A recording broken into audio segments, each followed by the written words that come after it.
আসসালামু আলাইকুম। সবাই তো ইনশাআল্লাহ ভালো আছেন না? আজকে ছিল ওষুধ ছিল আর্জেন্টাম মেটালিকাম। এটা রেপার্টরি এবং ম্যাথমেটিক আলোচনা আমি মাধ্যমে বলছি, কারণ রেপার্টরি ম্যাথমেটিক সহ আলোচনা না করলে এটাকে আপনি প্রোভাইড করতে পারবেন না। শুধু ম্যাথমেটিকে দেওয়া হবে না, শুধু রেপার্টরি দিয়েও হবে না, শুধু দর্শক শুধু ইয়ে দিয়েও হবে না, কি বলে ক্রনিক ডিজিজ, সবগুলো একত্রবদ্ধ হয়ে একটা টেস্টিং করতে হবে বা টেস্টিংটাই করতে হবে। টেস্টিংয়ের জন্য আমাদের অনেক নির্দেশনা আছে। ক্রনিক হ্যানিম্যানের ক্রনিক ডিজিজ, হ্যাঁ, চিকিৎসার মধ্যে অনেক গুরুত্বপূর্ণ অনেক বিষয় আছে যেগুলো আমরা জানি না, কিন্তু এটা অবশ্যই ক্যান্সার রেপার্টরি আরে বলে হ্যানিম্যানের ক্রনিক ডিজিজটা করতে হবে।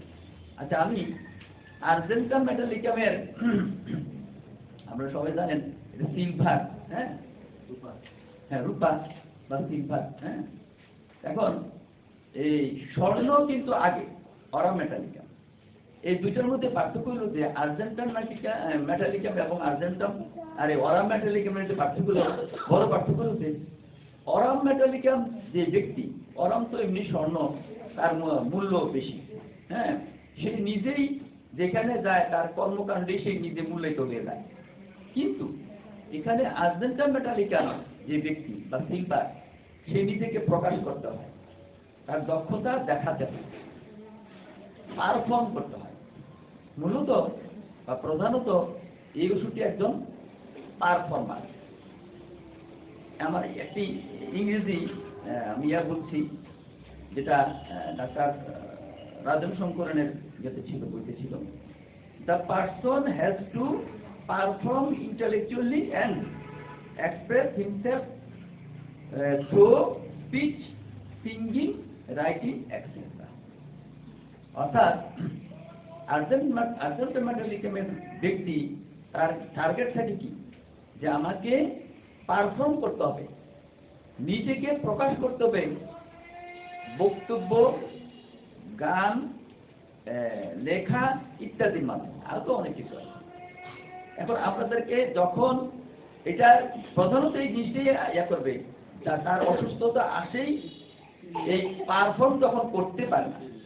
তো মজার বিষয় দেখেন, আমি শিশুদের ক্ষেত্রে আর্জেন্টাম মেটালিকাম আর্জেন্টাম ন্যাটিকামের শিশুদের ক্ষেত্রে চলে যায়, কখন থেকে তারা দুজন রোগী হয়।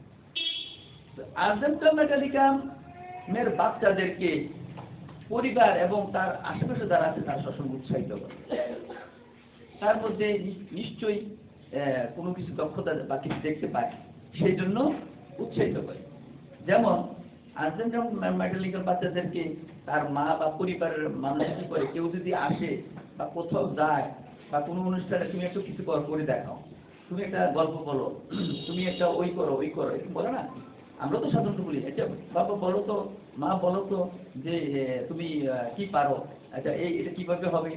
আমরা তো অনেক টিকটকও দেখি, বাচ্চাদেরকে টিকটকও দেখি, হ্যাঁ, এটা তার নিজের একটা অভিজ্ঞতা বা কিছু শেয়ার করা, যে বলো ঠিক আছে তুমি একটা বলো, এই আঙ্কেলের সামনে বলো বা এই মানুষগুলোর সামনে বলো।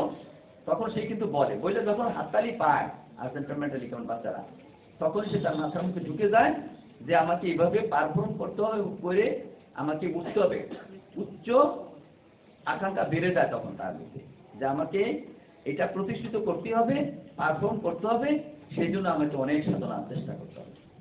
তখন সেই চেষ্টা সাধনার মধ্যে লেগে যায়। এখন দেখুন, একজন পারফর্মার কি হইতে পারে, একজন নৃত্যকার হইতে পারে, ড্যান্সার হইতে পারে, একজন পারফর্মার। একজন স্যাররা যে বলতেন যে বক্তা হইতে পারে, গায়ক হইতে পারে, বা লেখক হইতে পারে। এরপরে আরো অনেক কিছু আছে না, নিজেকে দেখানোর জন্য, শো করার জন্য আছে না, শো করতে চায় অনেকে।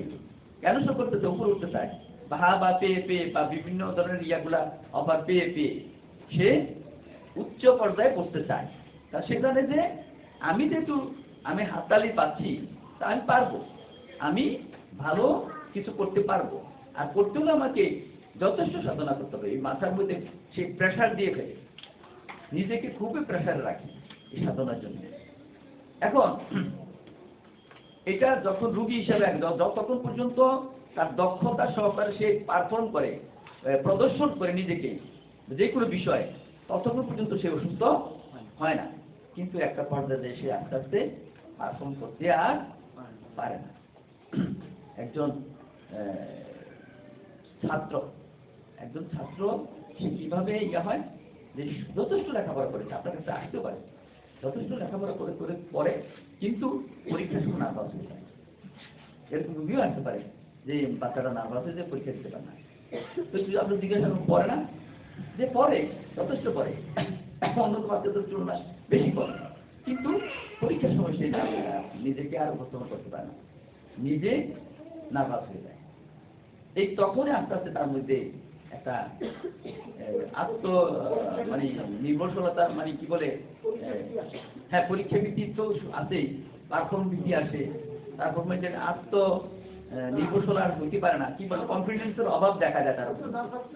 হ্যাঁ, ল্যাক অফ কনফিডেন্স দেখা যায়, মানে কনফিডেন্স আর থাকে না, আমি পারবো কি পারবো না, এর মধ্যে চলে যায়। আর আর্জেন্টাইন নাইট্রিকাম এর আগেই চলে যায়। এখন আবার যেহেতু আমি আর্জেন্টাইন মেটালিকামের শিশুর কথা বললাম, এখন আর্জেন্টাইন নাইট্রিকামের শিশুর কথা বলি, তার উল্টাটা হয় আর্জেন্টাইন নাইট্রিকামের শিশুর ক্ষেত্রে। তাকে নিরুৎসাহিত করে পরিবার, আশেপাশে দ্বারা, তোমার দ্বারা হবে না, দেখো অমুকের বাচ্চা, অমুকে তোমার মতো তো বলে, দেখো তোমার থেকে ছোট, কত ভালো করতেছে, কত কিছু করতে পারতেছে, তুমি পারো না। এই যে তাকে এই আর্জেন্টাইন নাইট্রিকাম বাচ্চাকে যে নিরুৎসাহিত করলো, আস্তে আস্তে ঠিকই মনটা হীন হয়ে যায়, দুর্বল হয়ে যায়, তখন একটা কিছুই সে পারে না। যদিও করলেও প্রথম থেকে সে পারে না, সে কাঁপতে থাকে, পারে না কোনো কিছুই যাবে। কারণ একজনকে উৎসাহিত করা হয়, তাকে আর্জেন্টাইন নাইট্রিকাম নিশ্চয় তার মধ্যে কোনো গুণ দেখে মানুষ, একজন উৎসাহিত করে। আবার আর্জেন্টাইন নাইট্রিকাম নিশ্চয় কোনো দোষ বা কিছু দেখে, হ্যাঁ, ঠিক আছে, কিন্তু আসলে প্রকৃতপক্ষে বাচ্চাদেরকে আসলে নিরুৎসাহিত করা কোনো উচিত না। তার মধ্যে একটা সুনির্দিষ্ট পার্থক্য আছে। আর্জেন্টাইন নাইট্রিকামের মধ্যে দেখা যায় খুব তাড়াহুড়ো একটা বিষয় থাকে, যে কোনো বিষয়ে সে ছোটকাল থেকে অত্যন্ত বেশি তাড়াহুড়ো করে, যে কোনো বিষয় তাড়াহুড়ো বিষয়টা হলে ফিজিক্যাল, হ্যাঁ, এটা মানসিকতার কথা বলতেছে। হ্যাঁ, মানসিকভাবে দুই রকম। ও হচ্ছে চেষ্টা করে, হ্যাঁ, এখন তাড়াহুড়োর ভাবটা, হ্যাঁ, তাড়াহুড়ো করতে থাকে, আর্জেন্টাইন খুব চেষ্টা করে, হ্যাঁ, মেটালিকাম খুব চেষ্টা করে, সফল হইতে চায়, আর নাইট্রিকাম খুব তাড়াহুড়ো করে, ভালো কাজটা নষ্ট করে ফেলে। এই পার্থক্যটার কারণে বাবা মা বা পাশের তারা তাকে হচ্ছে আপনার প্রলুব্ধ করে, তুমি পারবা, তোমার দ্বারা সম্ভব, তাকে হচ্ছে নিরুৎসাহিত করার কারণে। ওই যে তাড়াহুড়ো করে কেন, ওই যে সে তার মধ্যে ভয়, পারবো কি পারবো না, আরে আমি তো পারতাম না, আমার তো আসলে যেহেতু মানুষ বলে আমি আমার দ্বারা হবে না, আমার মা বাবা বলে, আমার আত্মীয় স্বজন বলে, সবাই বলে আমার দ্বারা হবে না, আর্জেন্টাইন নাইট্রিকাম, তখন সে আসলে এই জন্য তাড়াহুড়ো করতে গিয়ে সেই খুব গুণ। এখন এই আর্জেন্টাইন মেটালিকাম কখন আপনার কাছে আসবে, যখন সে পারবে না, পারফর্ম করতে পারবে না, তাহলে তখন সে আপনার কাছে আসবে। কি আসবে, মনে করেন একজন লেখক আসবে, সে খুব লেখালেখি করে, তখন তার আঙ্গুলগুলার সমস্যা দেখা দেয়। লেখকদের যেহেতু যে বিষয় সে পারফর্ম করে, ওই বিষয়ের যে অঙ্গ ব্যবহৃত হয়, যে অঙ্গটা ব্যবহৃত হয়, যেমন আমাদের বক্তার ক্ষেত্রে, গায়কের ক্ষেত্রে কি হয়, গলাটা ব্যবহার হয়, এই জন্য গলাটা ভেঙে যায়। আমাকে আবার আর্জেন্টাইন মেটালিকাম বললেন না, কারণ আমি আবার আর্জেন্টাইন নাইট্রিকামের দলে, হ্যাঁ, আমি কিন্তু, কারণ আমি তো আর্জেন্টাইন মেটালিকামের গুণ হইল তো সে খুব চেষ্টা করে, এবং এই চেষ্টা করতে গিয়ে তার অসুস্থতা আসে, যে এই যে নার্ভাস কেন হয়, ঠিক এত লেখাপড়া তো দরকার নেই। আপনি দেখেন একটা নির্দিষ্ট এক একজন মানুষের বা এক একজন বাচ্চার একটা নির্দিষ্ট গণ্ডি আছে, তার শক্তি স্তরের, মেধা স্তরের। এখন তার মেধা এবং শক্তি স্তরে যদি সে বাইরে চলে যায়, আউট হয়, তখন তো সে অসুস্থ হবে, হবে না? একটা মানুষ যদি অনর্গল 1 ঘন্টা কথা বলতে পারে, কেউ আবার আধা ঘন্টা কথা বলতে পারে, কেউ আবার 10 মিনিটের বেশি পারে না। তো এটা হলো তার নিজস্ব কোয়ালিটির বাইরে যখন সে চলে যায়, তখন সে অসুস্থ। যে আর্জেন্টাইন মেটালিকাম তাই অতিরিক্ত বাড়াবাড়ি করে, সে এবার লেখক হোক, গায়ক হোক, বক্তা হোক, না নৃত্যকার হোক, অতিরিক্ত করে, আর যার কারণে তার পারফর্ম সে করতে পারে না। আর যদি আপনার কাছে আসে তখন পারফর্ম করতে না পারার কারণে, এবং যে কোনো বিষয় হতে পারে, আপনি ওই বিষয়টা দিয়ে আগাইতে হবে, যে বিষয়টি সে আসছে, যে একটা নাচের বাচ্চা আসলো বা নাচের মেয়ে আসলো বা ছেলে আসলো, ওটা আমি তো নাচ করতে পারতেছি সমস্যা, আগে তো একটু ছিল না, আগে তো ভালো নাচ করতাম, খুব দক্ষতা ছিল, এখন আমি পারতেছি না, তখনই বলতো কি আপনি প্র্যাকটিস করেন না, এটা কিন্তু এটা দরকার আছে, প্র্যাকটিস না করে তো না পারার কথা না, না প্র্যাকটিস করি যথেষ্ট, খুব বেশি প্র্যাকটিস করি, খুবই টেনশন নেই মাথায়, টেনশন নিয়ে প্র্যাকটিস করি, তাহলে তার কোনো কথা নেই আর্জেন্টা মেডেল। এই জায়গাতেই আর্জেন্টা মেডেল যথেষ্ট, অন্যদের ক্ষেত্রে লেখাপড়া বেশি করে, অন্য ক্ষেত্রে সাধনা বেশি করে, কিন্তু সে ওই জায়গা মতো যাই। একটা কথা বলে না যে যখন স্টেজ যায় বা কোনো কারোর সামনে স্টেজটা তো যে কোনো জায়গা হতে পারে, এখানে না হইয়া একজনের সামনে হইল এটা একটা স্টেজ, অর্থাৎ কাউকে কোনো কিছু দেখাইতে হবে, আমার কাউকে কোনো কিছু দেখাইতে হবে, আমার গুণ দেখাইতে হবে, কারণ এটা তো আমার উপায় নাই, কারণ এটা আমি যেহেতু আমাকে মানুষ বাহাবা দিচ্ছে, অবশ্যই আমি লাইফ সার্ভাইভ ভালো সার্ভাইভ করতে পারবো, আর সার্ভাইভ আমাকে টিকে থাকতে হলে এই জগতে এই আমাকে যথেষ্ট সাধনা, এইটা তার মধ্যে ঢুকে যায়। এখানে রেপার্টরি থেকে আমি নিয়েছিলাম এলিমেন্ট ফ্রম মেডিটেশন, একটাই ওষুধ আর্জেন্টাম মেটালিকাম। মেডিটেশন আপনারা জানেন, মেডিটেশন ধ্যান, ধ্যান মানে কি একটা বিষয়, যে কোনো একটা বিষয় খুব গভীরভাবে এটাকে নিয়ে চিন্তা করা, গভীরভাবে। এখন আর্জেন্টাম মেটালিকাম কি গভীরভাবে চিন্তা করে, যে বিষয় সে পারফর্ম করতে চায়, প্রদর্শন করতে চায়, যোগ্যতা প্রদর্শন করে নিজেকে জগতে ভালো টিকে রাখতে চায়, সেই বিষয়ে কি হয়,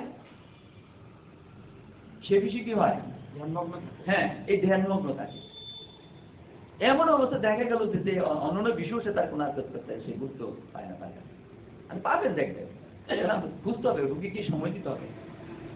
প্রত্যেকটি চিকিৎসার ক্ষেত্রে আপনি যথেষ্ট ধৈর্য ধারণ করতে হবে, বরং রুগীরই অধৈর্য হয় এখন, কারণ রুগীরা তো জানে না যে তারা যে তাদের যে রোগের ব্যাপারটা যা মানুষের ডাক্তারকে জানতে হবে।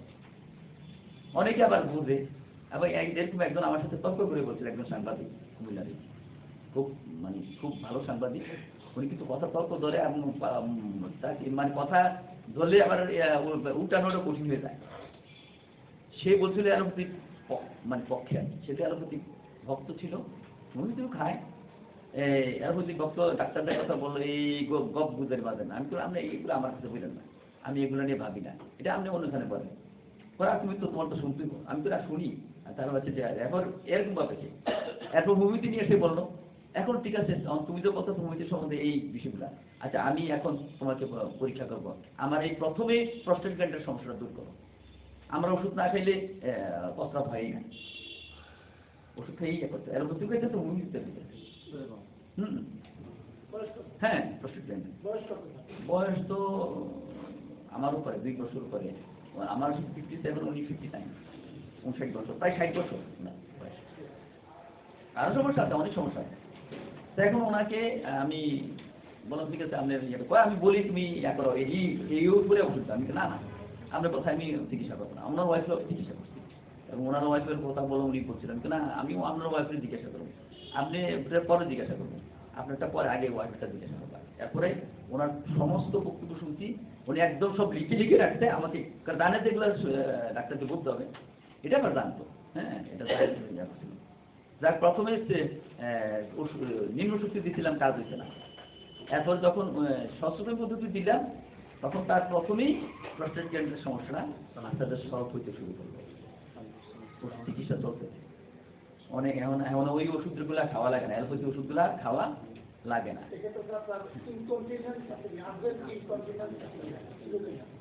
না এখানে আর্জেন্টাম মেটালিকাম দেয়নি তো, না না এটা ছিল না,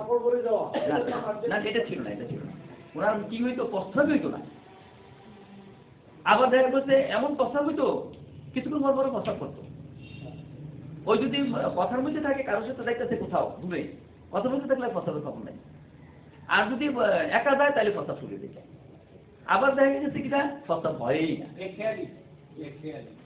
প্রস্রাবই হয় না। আমি কি ধরছি, আমি কিন্তু তার এইগুলো ধরছি না, ইনকন্টিনিউস এই প্রস্রাবে কি সমস্যা, কোনো ফিজিক্যাল কি ধরছো, তুমি কি কোন ফিজিক্যাল আমরা তুমি করে বলে, আমরা একসাথে চলছি, হ্যাঁ সঙ্গীতের লোক তো উনিও সঙ্গীতের লোক, হ্যাঁ একসাথে ওনার সাথে কাজ করতেছি জুনিয়র হিসেবে, তুমি যে আমার এই ফিজিক্যাল বলুন না দেখেন, আমি মানসিকটা আমি ঠিক করি, এরপর ফিজিক্যাল তাহলে আমি দেখেন, আমার কাজ হলো মানসিক ঠিক করে দেয়, ফিজিক্যাল পাই, এটা এরপর নিজে শিখি, তো উনি আমার কথাই রাখছেন, পরে যাক আবার উনি জানতে চাইছে কি কি নিত, মানে কি কি রেপার্টরি করতেছে, এগুলো আবার জানাই দিচ্ছে। আমি যে একজন স্বার্থপর ব্যক্তি এটা আমি আগে থেকেই জানি এবং ভালোভাবে আরো নিজেও প্রকাশ করি, ইভেন ছেলের ক্ষেত্রেও স্বার্থপর। দেখ এই যে এই মানে এগুলো কোন দোষী, ওর ধরে ওষুধ আসছিল আপনার আর্সেনিক অ্যাসিড 6 দিছি, কাজ হচ্ছে না। এখন 0/2 থেকে শুরু করছি, শুরু হয়েছে কাজ। এখন তো ভালো, আগে বক বক বেশি করতে অনেক কমে গেছে, হ্যাঁ বেশি, যেমন ওয়াইফের বেশি না দেওয়ার করে, এখন অনেকটা কমে গেছে। দেখ কোথায় যে আসলাম আমরা, আসি এলিমেন্ট ফ্রম মেডিটেশন, তো বুঝতে পারলেন তার এটা নিয়ে দেন, এটা নিয়ে চিন্তা, গভীরভাবে চিন্তায় মগ্ন থাকে একমাত্র আর্জেন্টা meditation. Confusion, provocation from small, আর্জেন্টা মেন্টালিটি অ্যাক্টিভ। হ্যাঁ অ্যাক্টিভ। সামান্য প্রভোগ করা কি, মানে সামান্য ছোট্ট একটা প্রভোগ করা, মানে প্রভোগ মানে বাধ্য করা। হ্যাঁ, তার যদি সামান্য কোনো কিছুতে বাধ্য করে, সে তার মধ্যে কনফিউশন চলে আসে, আরে পারবো কি পারবো না, পারবো কবে কি হবে না, আমি এটা করতে পারবো কি জানি না। প্রভোগ করলে সমস্যা। আর্জেন্টা মেন্টালিটি মানে প্রভোগ করতে তাকে কোনো কিছুতে ইয়া করলে, প্রেশার দিতে, হ্যাঁ ফোর্স করলে, হ্যাঁ সামান্য অল্প ফোর্স করলেও সে কনফিউশনে ভুগে। এই জন্য তাকে কনফিউশন ফোর্স করা যায় না। তারপর দেখেন লাফিং নেভার, এটা তো আছে, অনেক ওষুধই আছে। তারপর দেখেন sadness, lying ML. Sadness, lying ML. Lying ML মানে কি?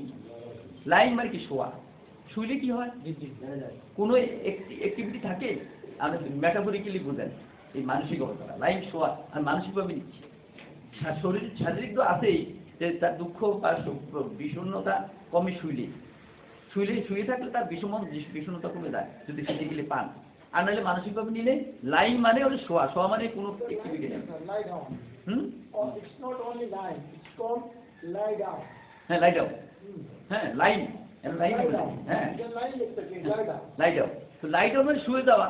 শুয়ে যাওয়া মানে কোনো অ্যাক্টিভিটি থাকে না। শুইলে কোনো অ্যাক্টিভিটি থাকে? তো অ্যাক্টিভিটিহীন যখন সে থাকে তখনই সে তার বিষণ্ণতার উপশম হয়। এটা অদ্ভুত ব্যাপার না? হ্যাঁ, যখন তার এটা সে অ্যাক্টিভ লুক। এখন যদি ওই আসলে কি আর্জেন্টা মেন্টালিজম যদি আপনারা একটু কমাই দিতে পারেন তখন সে সুস্থ হবে। কারণ এই বেশি বাড়াবাড়ি কারোর কোনো দোষ হয়। আমার এত প্র্যাকটিস করার দরকার কি? আপনি নির্দিষ্টভাবে নিয়মে, আমি যতটুকু আমার যোগ্যতা, আমার যতটুকু গলার শক্তি আছে ওই অনুযায়ী আমি প্র্যাকটিস করবো, বক্তব্য প্র্যাকটিস করবো, গান প্র্যাকটিস করবো। হ্যাঁ, আমি লেখকের হাতের আমার অবস্থা বুঝে না, আমি খালি 3 ঘন্টা 4 ঘন্টা 5 ঘন্টা শুয়ে আছি, তার মানে কি এটা সমস্যা সৃষ্টি হয়। তো অতিরিক্ত বাড়াবাড়ির কারণে তার এই সমস্যাগুলো হয়। এই সবসময় মনে রাখতে হবে, সে যখন অসুস্থ আছে কোনো পারফরম্যান্স সে প্রদর্শন করে, কারণ সে জানে যে অরাল মেটালিকামের সাথে আমি পারবো না। পারতে হইলে আমাকে যোগ্যতা প্রদর্শন করতে হবে। অরাল মেটালিকার যোগ্যতা প্রদর্শন করতে হয় না তার, সে এমনি যোগ্য, তার কাজে কর্মে এমনি সে যোগ্য, তার প্রদর্শন করতে হয় না। আমাকে আর্জেন্টা মেটালিকাম বলে, মানে তার মনে মনে বলে, তার ধারণা যে আমাকে অরাল মেটালিকামকে টপ রাখতে হইলে খুব জোরে সোরে চেষ্টা করতে হবে। এটা হলো আর্জেন্টা মেটালিকামের ইয়া। অ্যাম্বিশন ইনক্রিজ কম্পিটিটিভ, সে প্রতিযোগিতামূলক হয়ে যায়। যে কোনো বিষয়, লেখাপড়া হোক, গান হোক, নাচ হোক, বক্তব্য হোক, কবি হোক, সাহিত্যিক হোক, ডাক্তার হোক, হ্যাঁ আর কি বলবো, যে বিষয় মানে প্রতিযোগিতামূলক দ্বারা দেখি যা।